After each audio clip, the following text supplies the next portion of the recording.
আজ আবার কেলটু ক্লাস নেবে রে।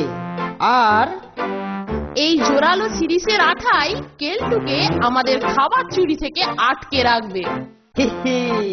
ও টুল ছেড়ে উঠতেই পারবে না। স্যার তোদের ক্লাসটা আমাকে নিতে বলেছিলেন, নে যে যার পড়া কর।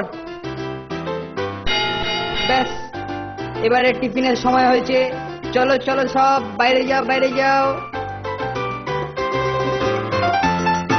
এইবার দেখবো কোথায় কি সুখাদ্য লুকায়িত রয়েছে, পেলে টিফিনটা যা জমবে না। আমি যে টুলের সঙ্গে সেটে গেছি। ওফ, কেউ আমাকে এই অবস্থায় দেখে ফেলার আগেই স্যারের ঘর থেকে আঠা তোলার জিনিস খানিকটা নিয়ে আসি।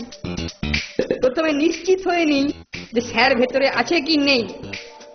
ওফ, বোতলে কালি নেই, যা হাতের সামনে পাই সেখানেই একটা গন্ডগোল।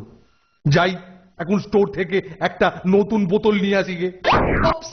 ধ্যাত, এবার আবার পায়াটা রেডিয়েটারের খাঁজে গুঁজে গেল।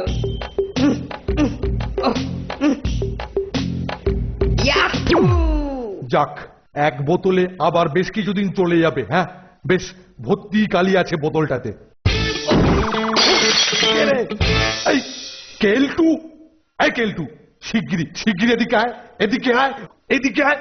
মরেছে, এই যে সুপারিনটেন্ডেন্ট স্যার, আমি আর এখানে নেই বাবা। সুপারিনটেন্ডেন্ট স্যার ধরার আগেই আমাকে এই হতচ্ছাড়া টুলটাকে ঝেড়ে ফেলতে হবে। बड़ी ताज्जुब की बात, हामी तो इखाने ठेला गाड़ी छुड़िए जाए नहीं, जोर से धक्का लगा के रास्ता से इटाके आमी उठिए दी। भाई राम, মুড়ো দিয়ে ভুঁড়ি ভাসানোর চক্রান্ত। কেলটুটা গেল কোথায়? মরকট আমাকে মশিলিপ্ত করে আবার উদরে মস্তকের আঘাত দিয়ে আহত করার চেষ্টা। দেখ কেমন লাগে। না স্যার, না স্যার। কেলটুর পাছায় টুলের পায়া যেন হুলের মতো উঁচিয়ে আছে রে মাইরি।